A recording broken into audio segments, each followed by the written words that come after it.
दोस्तों चाइना ने एक बार फिर दुनिया को चौंका दिया है। चाइना ने अपने जीडीपी ग्रोथ रेट को 2024 साल के लिए 5.3% पर प्रिडिक्ट किया है।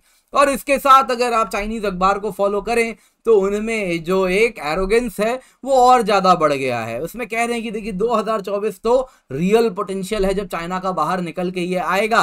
और इसके साथ चाइनीज एकेडमी ऑफ साइंसेज जिन्होंने प्रिडिक्ट किया है उनका कहना है, देखिए वर्ल्ड बैंक तो कह रहा था कि हम 4.3% 4.5% से ग्रो करेंगे, देखिए सबको हम पछाड़ने वाले हैं, हम टर्न अराउंड करने वाले हैं इकोनॉमी की। चाइना डेली अगर आप पढ़े तो वहां तो कह रहे हैं देखिए Chinese economy is still much better than the west. इस प्रकार की बातें वो कर रहे हैं इस फिगर के ऊपर। पर दोस्तों यहाँ पे इकोनॉमिस्ट हो सकता है वो कुछ भी उल जलूल बातें आजकल करने लगे हैं कि भारतीय इकोनॉमी 5% पे ग्रो कर जाए तो मैं तो चौंक जाऊंगा, इस प्रकार की बातें कुछ करते हैं। लेकिन इन्वेस्टर्स दोस्तों अगर आप देखें जो वहां पर पैसा लगा रहे हैं उनकी बड़ी पैनी नजर होती है। दोस्तों जो चाइना में पैसे लगा रहे हैं ना वो इन्वेस्टर्स की अगर हम बात करें तो वो तो साफ साफ कह रहे हैं कि देखिए चाइना झूठ बोल रहा है। चाइना दुनिया के सामने एक पाखंड कर रहा है जब वो कह रहा है 5.3% पे वो ग्रो करने वाला है। इस साल भी कह रहे हैं वो करीबन 5% पे ग्रो किया है। ये सब केवल और केवल पाखंड है। ऐसा क्यों? क्योंकि उन्होंने कुछ इंडिकेटर्स दिए हैं जो कि सब कुछ सच सच बता रहे हैं। ये वो इंडिकेटर्स हैं जो इन्वेस्टर्स डेली बेसिस पर देखते हैं। पब्लिक फिगर है ये, पब्लिक नंबर्स हैं ये। यहां पर दोस्तों ये भी हम जानेंगे इन्वेस्टर्स का और भी कुछ कहना है। उनकी खासा नाराजगी शी जिनपिंग से है। उनका कहना है कि शी जिनपिंग जो चाइना बना रहे हैं वो कहीं से भी आने वाले दिनों में ग्रो तो नहीं कर पाएगा। तो शी जिनपिंग का चाइना कैसा है, क्यों she Jinping is the biggest blunder for China, biggest blunder कहें या बिगेस्ट बून फॉर इंडिया या for rest of the world, क्यों है शी जिनपिंग, उस पर भी चर्चा करेंगे। दोस्तों उन इन्वेस्टर्स में से ही अगर आप रे डेलियो की बात करें तो वो तो कहते हैं कि मोदी, पीएम मोदी की बात कर रहे हैं, Modi is the Deng Xiaoping. वो कह रहे हैं कि आज का भारत 1980s का चाइना का याद दिलाता है, कुछ वैसा ही भारत भी तेजी से ग्रो करने वाला है। यहां पे दोस्तों मैकेंजी के सीईओ तो यहां तक कहते हैं कि ये दशक भारत का नहीं साहब, ये सदी भारत की होने वाली है। तो आज के इस वीडियो में बहुत डिटेल्ड एनालिसिस में लेकर के आया हूं। सबसे पहले तो हम झुटलाएंगे कि चाइना कैसे 5% ग्रोथ रेट अगर कर रहा है तो ये नंबर्स क्यों कुछ और बता रहे हैं। सबसे पहले आपके सामने वो रखने वाले हैं। उसके बाद हम देखेंगे कि आखिरकार शी जिनपिंग कैसे बिगेस्ट कर्स हैं चाइना के लिए, है ना, अभिशाप हैं ये चाइना के लिए, उस पर भी चर्चा करेंगे। फिर डेंग जियोपिंग के बारे में कुछ जानेंगे और पीएम मोदी से उनको कंपेयर करेंगे। और टुवर्ड्स द एंड कैसे ये दशक ही नहीं ये सदी भारत की होने वाली है, इस पर भी चर्चा करेंगे। दोस्तों बहुत ही डिटेल्ड वीडियो है, आप लोगों से रिक्वेस्ट है वीडियो को अभी लाइक कर दें, ज्यादा से ज्यादा लोगों के साथ इस वीडियो को शेयर करें और भारत संवाद हमारा चैनल है इसको सब्सक्राइब करना बिल्कुल भी ना भूलें। तो दोस्तों आप देख सकते हैं चाइना एस्टिमेट कर रहा है कि उसका जीडीपी ग्रोथ रेट 2024 साल में 5.3% होने वाला है। दोस्तों ये चाइनीज थिंक टैंक है, चाइनीज एकेडमी ऑफ साइंसेज, जिन्होंने ये प्रेडिक्ट किया है और इसके साथ चाइना का एरोगेंस आपके सामने आता हुआ दिख रहा है। तो दोस्तों चाइनीज एकेडमी ऑफ साइंसेज में सेंटर फॉर फोरकास्टिंग साइंस ने रिसेंटली चाइना का 2024 का इकोनॉमिक डेटा सामने लेकर के आए हैं। उनका कहना है कि 2023 तक हम 5% के आसपास ग्रो किए, लेकिन 2024 में टर्न अराउंड हो रहा है। अब हम इकोनॉमी वापस 8% की तरफ जाने वाले हैं, जिसमें 2024 में 5.4% आपको देखने मिलेगा। और इसके साथ जो चाइना की इकोनॉमी है उसका जो जीडीपी ग्रोथ है वो पॉजिटिव रहने वाला है और अब टर्न अराउंड हो चुका है। उनका कहना है कि अगर आप देखें तो sustained economic development China offer करता रहेगा और 5 + 5 5 6 7 इस परसेंट पे वो ग्रो करेगा। उनका कहना है कि 2024 में कंजम्पशन से जो पैसा आप देखिए जो ग्रोथ हो रहा है वो उसकी पूरी जीडीपी में +3.7% ऐड करेगा। इन्वेस्टमेंट से अगर आप देखें तो +1.9% होगा और नेट एक्सपोर्ट्स अगर आप देखें तो ये -0.3% ऑफ जीडीपी को कंट्रीब्यूट करेंगे। और इसके साथ आप देखें तो नेट ग्रोथ चाइना की 5.3% होगी, जो कि वर्ल्ड बैंक के एस्टिमेट से काफी अधिक है। वर्ल्ड बैंक का तो कहना है कि लॉन्ग रन में अब ये 3-4% पे ग्रो कर सकता है, जिस प्रकार की चाइनीज इकोनॉमी में चैलेंजेस चल रहे हैं। लेकिन यहाँ पे रॉकफेलर फाउंडेशन के जो यहाँ पे आप देख सकते हैं जो इसके एनालिस्ट हैं उनका साफ साफ कहना है, रुचिर शर्मा जी कह रहे हैं कि चाइना यदि 5% पे ग्रोथ कर रहा है तो ये पूर्ण रूप से पाखंड है, ये झूठ है, ये शराड है। क्यों ये ऐसा कह रहे हैं? आइए आपको बताता हूं, सिर्फ रुचित शर्मा ही नहीं और भी बहुत सारे इकोनॉमिस्ट इस प्रकार की बात कर रहे हैं। वो कह रहे हैं कि भाई अगर आपकी इकोनॉमी 5% पे ग्रो कर रही है तो आपको स्टिमुलेट करने की क्या जरूरत है इकोनॉमी को। चाइना कह रहा है कि 2024 में वो डोमेस्टिक डिमांड को बूस्ट करेगा। चाइना के जो लीडर्स हैं उन्होंने कहा है कि इस प्रकार की फिस्कल पॉलिसी बनाएंगे जिसके द्वारा कहीं ना कहीं पैसा इस प्रकार से सर्कुलेट करवाया जाएगा कि चाइनीज इकोनॉमी वापस से ग्रो करे। चाइना में जो पैसा है वो सप्लाई बढ़ाई जाएगी।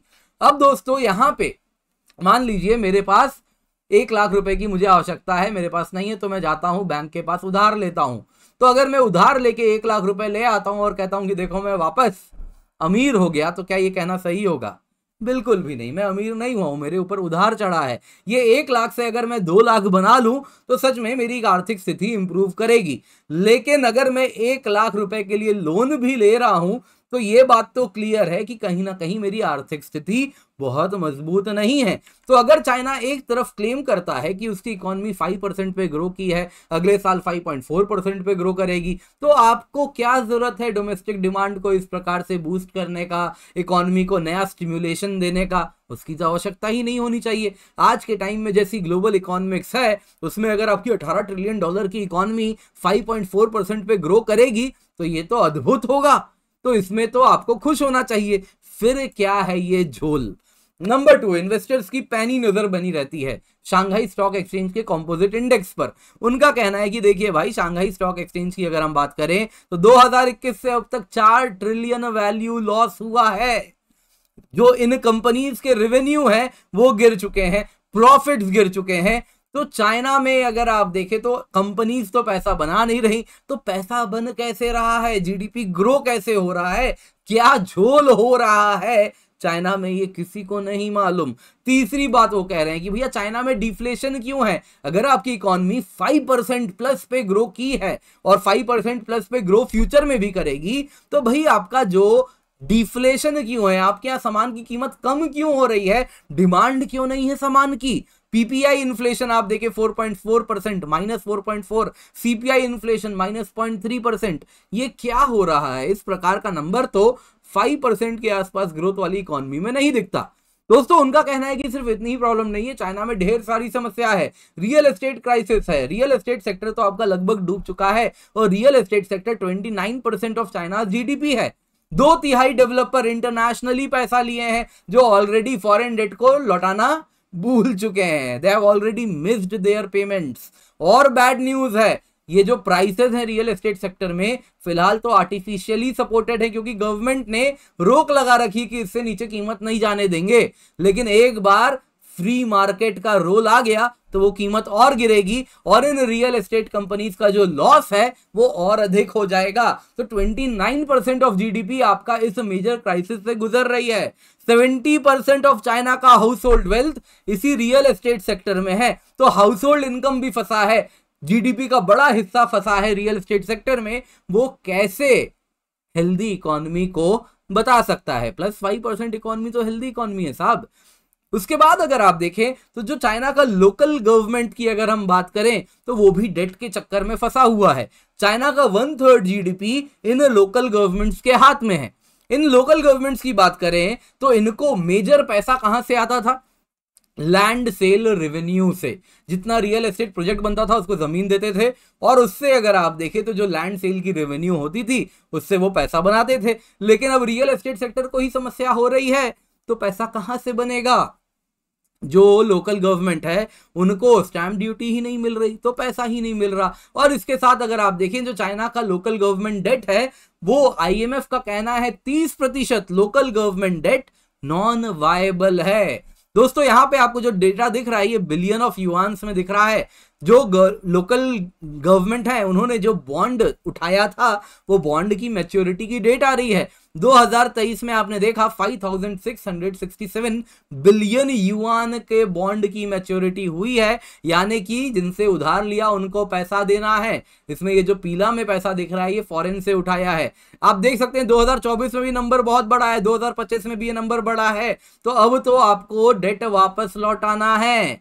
30% डेट आपका नॉन वायबल है, तो लोकल गवर्नमेंट भी समस्या में पड़ी है। चाइना में debt to GDP ratio already इतना हाई है कि आप और उधार लोगे तो ये नंबर और ऊपर करोगे तो फिस्कल स्टिमुलस कैसे लेकर के आओगे। चाइना का डेट टू जीडीपी रेशियो आप देख सकते हैं दोस्तों 300% के करीब आ चुका है, जिसमें एनबीएफसी, ये जो शैडो बैंक्स हैं जो कि रियल एस्टेट सेक्टर में इन्वॉल्व थे, ये अकेले चाइना का 150 से 250% ऑफ डेट के लिए जिम्मेदार हैं। बाकी गवर्नमेंट डेट है और हाउस होल्ड डेट है वो भी ठीक ठाक है। तो जाहिर सी बात है चाइना में बहुत सारी समस्या है। इसके सिवा डेमोग्राफी आप कैसे भूल सकते हैं।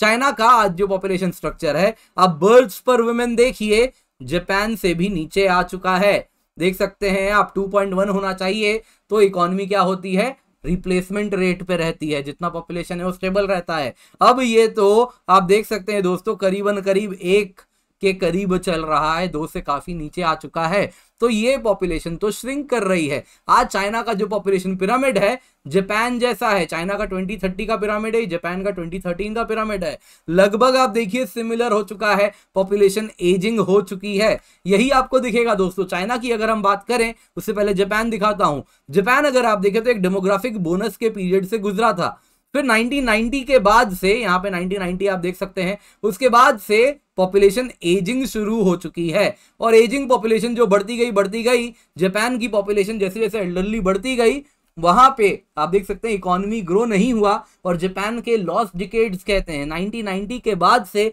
जापान की इकोनॉमी स्टैग्नेट कर गई है। चाइना में भी कुछ वैसा ही हो रहा है। बस चाइना में जो जापान में 1990 में हुआ, चाइना में वो 2020 में हो रहा है। आप देख सकते हैं 2020 के बाद चाइना का जो डेमोग्राफी है, अब ये पॉपुलेशन एजिंग की तरफ बढ़नी शुरू हो चुकी है। परसेंट ऑफ एजिंग पॉपुलेशन आप देख सकते हैं करीबन करीब 20% है। ये आने वाले दिनों में 40% तक पहुंच जाएगा। तो इस प्रकार की इकोनॉमी जिसमें डिपेंडेंट्स इतने ज्यादा होंगे, वो कैसे ग्रो करेगा। अब दोस्तों इसके लिए कौन जिम्मेदार है? कुछ तो देखिए दोस्तों, डेमोग्राफी जैसी समस्या है जो हर इकोनॉमी को कभी ना कभी गुजरना है। भारत भी एक टाइम में एजिंग पॉपुलेशन होगा। हम चाहेंगे कि तब तक हम डेवलप्ड हो जाएं, लेकिन चाइना अब तक डेवलप नहीं हुआ है, उसके पहले ही उसकी समस्याएं आ चुकी हैं और इन समस्याओं को कोई बुलावा दे रहा है। कौन है वो? Xi Jinping.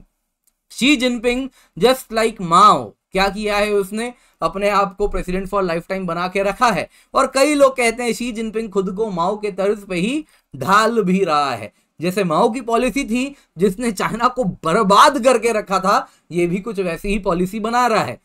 चाइना की बात करें दोस्तों तो Xi Jinping is the curse जो कि चाइना पे किसी ने दिया है, और वही आज चाइना पे आपको देखने मिल रहा है।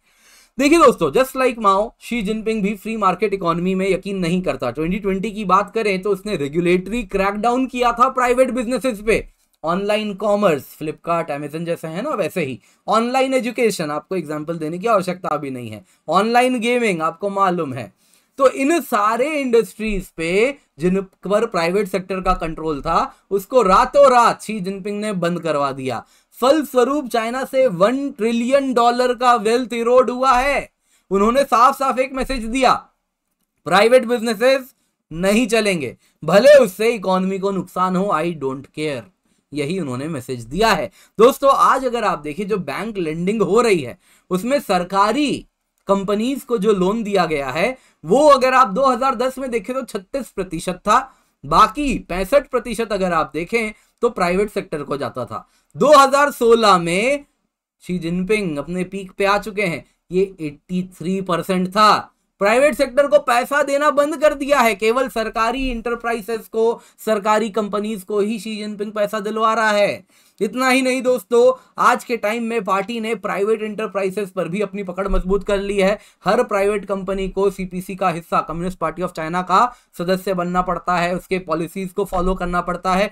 फॉरेन फर्म्स तो अब चाइना में डर चुके हैं, वो साफ साफ कह रहे हैं भाई इस प्रकार के रूल बना दिए हैं कि कब स्पाइंग में किस कंपनी को अंदर करवा दिया जाए, उसके एग्जीक्यूटिव्स को। फॉरेन कंपनीज भी डरते हैं। जो बिजनेस डिसीजन लिया जा रहा है प्राइवेट सेक्टर के द्वारा, वो क्या प्रोडक्ट बनाएगा, कहां से पैसा उठाएगा, किस स्टॉक मार्केट में लिस्ट होगा, कौन उसकी लीडरशिप होगी, बोर्ड में कौन होगा, वो भी अब प्राइवेट प्लेयर फ्रीली नहीं ले पा रहा। Party hands, communist party decide कर रही है।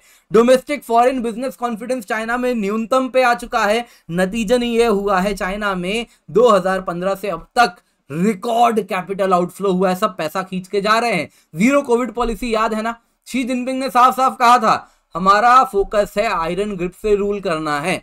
कोविड की वजह से लोग ऑलरेडी इतने ज्यादा गुस्सा में थे, आक्रोशित थे, यदि वो सड़क पे आ जाएं, शी जिनपिंग के खिलाफ प्रोटेस्ट कर दें, तो वैसा ना हो सके इसके लिए सबको बंद करके रख दिया। भले उससे इकोनॉमी धरातल पर ही क्यों ना चली जाए, उसको कोई फर्क नहीं पड़ता, वो आपने देखा। दोस्तों यहां पे शी जिनपिंग डी रिस्किंग भी तो कर रहे हैं पश्चिम के साथ। चाइना अगर आप देखें तो जियोपॉलिटिकल लड़ाई में इंडल्ज कर रहा है वेस्ट से, फिर कहीं ना कहीं अपने आप को शी जिनपिंग दिखाते हैं कि वो चाइना, उनका चाइना यूएस के बराबर आ गया है। यूएस के साथ अगर आप देखें तो पार्टनरशिप उतनी नहीं हो रही है, कहीं ना कहीं कन्फ्लिक्ट में हो गया है, ताइवान को चैलेंज कर रहे हैं, और इसके साथ यूएस, वेस्टर्न यूरोप भी अब चाइना पे भरोसा कम कर रहे हैं। ऑलरेडी आप देख सकते हैं दोस्तों चाइना और वेस्ट के बीच में टेक्नोलॉजी डीकपलिंग चल रही है। नतीजा यह हुआ है दोस्तों, सालाना चाइना को कहा जा रहा है बाई 2030 -3.874% ऑफ जीडीपी का नुकसान होगा इस टेक्नोलॉजी डीकपलिंग से। बाकी आप देख सकते हैं यूरो एरिया को भी नुकसान होगा, लेकिन लेस देन 0.5% है। जापान को नुकसान होगा करीबन 1% ऑफ जीडीपी बाई 2030, लेकिन चाइना को कितना ज्यादा यहां पे नुकसान हो रहा है, just because of west derisk कर रहा है सेंसिटिव टेक्नोलॉजी में, चाइना के साथ अब कोऑपरेट नहीं कर रहा, ट्रेड नहीं कर रहा, उसमें इन्वेस्टमेंट नहीं जा रहा चाइना में। एंटरप्रेन्योर्स का क्या हाल हुआ, शी जिनपिंग की अगर हम बात करें दोस्तों, तो वो उसके डर से एंटरप्रेन्योर्स चाइना छोड़ चुके हैं। या तो वो चाइना छोड़ के बिजनेस ही बंद कर दिया, एंटरप्रेन्योरशिप की जो स्पिरिट थी वो खत्म हो चुकी है, या फिर वो एंटरप्रेन्योर सिंगापुर भाग चुके हैं। चाइना का जो वेंचर कैपिटल सीन था वो दोस्तों यूएस को राइवल करता था। आप देख सकते हैं अगर कोई एंटरप्रेन्योर है, बहुत सारे एंटरप्रेन्योर्स का जो इकोसिस्टम है, जो स्टार्टअप्स हैं, यदि यूएस में 2018 में 100 बिलियन स्टार्टअप्स में इन्वेस्ट किया वेंचर कैपिटलिस्ट्स ने, तो चाइना में 85 बिलियन करीब किया था, 85% था। ये देखिए किस प्रकार से यूएस और चाइना में स्टार्टअप्स में जो फंडिंग हो रही थी एक दूसरे को राइवल कर रहे थे। ये 2019 में देखिए कैसे नीला आंकड़ा बार जो है ये आगे बढ़ा है, 2020 में और ऊपर गया, 2021 में कितना ऊपर गया, 2022 में रेड और ब्लू में डिफरेंस कितना बढ़ गया, 2023 में भी आपको यही देखने मिल रहा है। मतलब कि वेंचर कैपिटलिस्ट चाइनीज कंपनीज में इन्वेस्ट करना छोड़ दिए हैं। आज ये केवल 32% है, जो कि 2018 में 85% था। तो चाइना में यदि 100 बिलियन उठ रहा था, तो 2000 यूएस में यदि एंटरप्रेन्योर स्टार्टअप 100 बिलियन उठा रहे थे, तो चाइना में वो 85 बिलियन 2018 में उठाते थे। आज अगर यूएस में 100 बिलियन स्टार्टअप्स में जा रहा है, तो चाइना में केवल 32 बिलियन जा रहा है। दोस्तों इससे अगर आप देखें तो एक बात क्लियर हो रही है, शी जिनपिंग को कोई फर्क नहीं पड़ता कि स्टेट की प्राइवेट सेक्टर ग्रो करे या क्या हो। उसका कहना बड़ा सिंपल है, ये सरकार डिसाइड करेगी कि किस इंडस्ट्री को ग्रो करना है, किसको पैसा मिलना है, वेंचर कैपिटलिस्ट नहीं। इसके साथ स्टार्टअप्स को अगर आप देखें पैसा ही नहीं मिलेगा तो एंटरप्रेन्योरशिप कैसे ग्रो होगी। इतना ही नहीं दोस्तों, आप देख सकते हैं चाइना ने आज के टाइम में उसकी जो सेंट्रल एंड लोकल गवर्नमेंट है, उन्होंने मिलके 2000 गवर्नमेंट गाइडेंस फंड भी बनाया है, जो कि ट्रिलियंस ऑफ डॉलर इन्वेस्ट कर रही है उन सेक्टर में जो उनको सही लगता है। तो अब जो फ्री मार्केट स्पिरिट है वो चाइना में खत्म हो जा रहा है। गवर्नमेंट कंट्रोल करके आप इनोवेशन नहीं करवा सकते। गवर्नमेंट कंट्रोल अगर आप पैसा निकलवाएंगे तो आपको मालूम है उसमें कितना ज्यादा लीकेज होता है और दुनिया भर की समस्याएं आती हैं। तो वो सब समस्या आपको देखने मिल रही है चाइना में। अगला समस्या आप देखें तो शी जिनपिंग बीआरआई लेकर के आए हैं, इंफ्रास्ट्रक्चर लोन्स दिया। बेल्ट एंड रोड इनिशिएटिव के अंदर चाइना बिगेस्ट क्रेडिटर बन चुका है डेवलपिंग वर्ल्ड का। दुनिया भर के प्रोजेक्ट्स को अंजाम दिया जा रहा है। पाकिस्तान, श्रीलंका जैसे अगर आप देख सकते हैं जो इकोनॉमीज हैं उनमें पैसा डाला गया। ये वो इकोनॉमीज हैं जिसमें आप देख सकते हैं ग्वादर पोर्ट बना, कोलंबो में, श्रीलंका में हम्बनटोटा पोर्ट आया, और इसके साथ इनमें से श्रीलंका, जाम्बिया जैसे देश थे जो कि ऑलरेडी डिफॉल्ट कर चुके हैं। पाकिस्तान जैसी देश हैं जो कि आप देखें तो डिफॉल्ट के करीब हैं। तो 2022 में ऐसा देखा गया कि चाइना ने जितना पैसा दिया ओवरसीज बीआरआई के अंतर्गत, उसमें 60% उन देशों में गया जो कि डिस्ट्रेस्ड हैं, जहां पे पैसा डूब गया है, जो पैसा चुका नहीं पा रहे। जब बीआरआई आया था तब ये केवल 5% था। 5% से बढ़ के डिस्ट्रेस्ड इकोनॉमीज में जो पैसा गया है चाइना का वो 60% है। कुछ ऐसी बात हो गई, मैंने जिसको उधार दिया वो मेरे पैसे लेके डूब गया, अब मैं इससे कैसे पैसे वापस लूं, क्या कर लूंगा, जाके उसको हथिया तो नहीं लूंगा, उसका घर वर तो नहीं उठा सकता है ना, अब मैं बैंक तो हूं नहीं। तो चाइना भी कुछ वैसा ही है, किसी देश को आज पाकिस्तान उसको धमकी देता है, साफ साफ कहता है नहीं देंगे पैसे, वहां के मौलाना मौलवी कहते हैं क्या कर लोगे। श्रीलंका भी यही कर रहा है, क्या कर लोगे, वो इधर उधर से कुछ जुगाड़ कर रहा है और चाइना को वापस भेज रहा है। अब चाइना को आंखें भी दिखाने लगा है। इंडिया ने चाइना श्रीलंका को कह दिया कि भाई ये जो रिसर्च वेसल है चाइनीज ये नहीं आने दो, श्रीलंका ने चाइना को कह दिया नहीं आने देंगे। तो चाइना ने इतने पैसे लगाए, वो बस और बस डूबा है बीआरआई में। चाइनीज ने इकोनॉमिक वायबिलिटी का ज्यादा सोचा ही नहीं। ग्वादर में बड़ा सा पोर्ट लगा दोगे तो होगा क्या, अब ग्वादर में पोर्ट लगा देने से उसकी इकोनॉमी तो नहीं बढ़ जाएगी ना, वो तो अब उससे वो कितने गधे और खच्चर को एक्सपोर्ट कर लेगा पाकिस्तान, कितने भी कर ले, end of the day export तो गधे और खच्चर ही कर रहा है, उससे कितने पैसे बना लोगे, ग्वादर पोर्ट थोड़ी ना इकोनॉमिकली वायबल हो जाएगा। वैसे ही अगर आप कोलंबो पोर्ट, हम्बन टोटा पोर्ट बनाए हो, हम्बन टोटा फॉर एग्जांपल आप ले लो, अगर उसमें भारत सपोर्ट ना करे, भारत उस पोर्ट से सामान ना आने दे, श्रीलंका के उस पोर्ट को यूज ना करने दे भारत के लिए, तो कहीं ना कहीं वो पोर्ट वायबल नहीं होगा। लेकिन चाइना ने ये सब नहीं सोचा, क्यों, क्योंकि प्रायोरिटी बड़ी क्लियर थी, बीआरआई को बड़ा दिखाना है, बड़ा प्रोजेक्ट करना है, क्योंकि जितना बड़ा बीआरआई उतने बड़े होंगे उनके शी जिनपिंग। तो कहीं ना कहीं शी जिनपिंग के ये पर्सनल प्रोजेक्ट की तरह इसको अंजाम दिया गया। नतीजन ये हुआ चाइना ने ट्रिलियंस ऑफ डॉलर्स अब तक डुबा दिए हैं। शी जिनपिंग दोस्तों अगर आप देखें तो मैन्युफैक्चरिंग को भी डुबा रहे हैं। चाइना अगर आप देखें तो मैन्युफैक्चरिंग प्रोग्रेस तो उसका है, इसमें कोई डाउट नहीं है। चाइनीज ब्रांड्स में मानता हूं आईफोन जैसा अच्छा नहीं है ओप्पो वीवो, लेकिन मानता हूं मैं, लेकिन सस्ता है और ठीक ठाक है, बढ़िया है, बुरा नहीं है, मार्केट शेयर ग्लोबली ले भी रहा है। यहां पे अगर आप देखें दोस्तों चाइनीज मैन्युफैक्चरिंग प्रोग्रेस है, इसमें डाउट नहीं है। यूएस ने अब तक चाइना की मोस्ट एडवांस सेमीकंडक्टर्स बनाने की कैपेबिलिटी रोक के रखी है, लेकिन बाई 2026 अगर आप सेमी की बात करें, सेमीकंडक्टर इंडस्ट्री ग्रुप है, उनका कहना है चाइना बाई 2026 42% ऑफ दी जो लेस एडवांस चिप्स हैं उसको मैन्युफैक्चरिंग करने की कैपेसिटी चाइना में ही है। और ये जो चिप्स हैं ये यूज किए जाते हैं गाड़ियों में, फ्रिज में, माइक्रोवेव में, टीवी में, हर साधारण वस्तु में आज के टाइम में जो इस्तेमाल हो रहा है उनमें यही चिप्स आ रहे हैं, ये चाइना में ही मैन्युफैक्चर हो रहा है। चाइना की मैन्युफैक्चरिंग प्रोग्रेस उसकी मिलिट्री एसेट को भी मजबूत करती है। आप देख सकते हैं आज के टाइम में यूक्रेन के लिए वेस्टर्न कंट्रीज दर बदर घूम रहे हैं, क्यों, उनको चाहिए आर्टिलरी शेल, उसके लिए कभी पाकिस्तान के पास जा रहे हैं तो कभी भारत तक भी आ गए। तो वो मैन्युफैक्चरिंग कैपेसिटी बड़े स्केल में, ह्यूज नंबर्स में चाइना के पास है। वैसे ही अगर आप देखें तो आज 46% ऑफ वर्ल्ड शिप्स चाइना में बनता है, और दोस्तों वो बस एक साल में कई वॉरशिप्स, कई सबमरीन्स बना सकता है, ये कैपेसिटी केवल चाइना के पास है। इसी प्रकार से ड्रोन्स, लो कॉस्ट ड्रोन्स, मैं नहीं कह रहा प्रेडेटर ड्रोन, लेकिन आपने देखा जंग में किस प्रकार का ईरानियन ड्रोन इस्तेमाल हो रहा है, वो भी गुड एनफ है। तो चाइना उस प्रकार के ड्रोन्स को ह्यूज नंबर्स में बना सकता है। तो मैन्युफैक्चरिंग प्रोग्रेस से मिलिट्री एसेट भी मिल रहा है, लेकिन ये भी ज्यादा दिन नहीं चलने वाला। उसके वर्कर्स एज कर रहे हैं, वेज रेट्स ऑलरेडी हाई हो चुके हैं, इन्वायरमेंटल और अन्य पॉलिसीज हैं जो कि अब पहले जैसी फेवरेबल नहीं है, वेस्टर्न इन्वेस्टमेंट अब श्रिंक कर रहा है। तो हाँ, एक टाइम तक अगर आप देखें तो करीबन 35-38% ग्लोबल मैन्युफैक्चरिंग को चाइना कंट्रोल करता था, लेकिन अब ये भी श्रिंक करेगा। तो भले मैन्युफैक्चरिंग आज चाइना कर रहा है, लेकिन जैसे ही चाइना +1 उभर के आएगा, आप देख सकते हैं इमर्जिंग मार्केट तेजी से चाइना से शिफ्ट होके मैन्युफैक्चरिंग इंडिया, वियतनाम जैसे इकोनॉमीज में जाने वाली है। तो ये भी आपको देखने मिलने वाला है। तो कहीं ना कहीं ये भी इसीलिए हो पाया क्योंकि शी जिनपिंग ने पोस्ट कोविड आपको मालूम है क्या क्या किया है, और उसके बाद चाइना +1 हमें देखने मिला। अब दोस्तों यहां पे जब हम समझ गए शी जिनपिंग कुछ वैसे ही बेवकूफाना हरकत कर रहे हैं जैसे उनके प्रेडिसेसर माओ ने किया था, तो अब यहां पे हम डेंग जियोपिंग की बात करेंगे। डेंग जियोपिंग को आज के टाइम्स में अगर आप रेड एलियो देखें तो वो कह रहे हैं कि PM Modi is India's Deng Xiaoping. उनका कहना बड़ा सिंपल है कि देखिए भाई, जो डेंग जियोपिंग ने किया चाइना के लिए आर्किटेक्ट ऑफ मॉडर्न चाइना कहे जाते हैं, वही पीएम मोदी हैं भारत के लिए।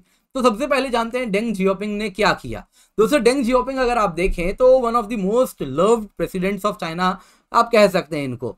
ये अगर आप देखें तो इन्होंने माओ के बाद जो चाइनीज इकोनॉमी धरातल में गई थी उसको वापस इन्होंने उठाया और आज चाइना को ग्लोबल फैक्ट्री बना के खड़ा किया है।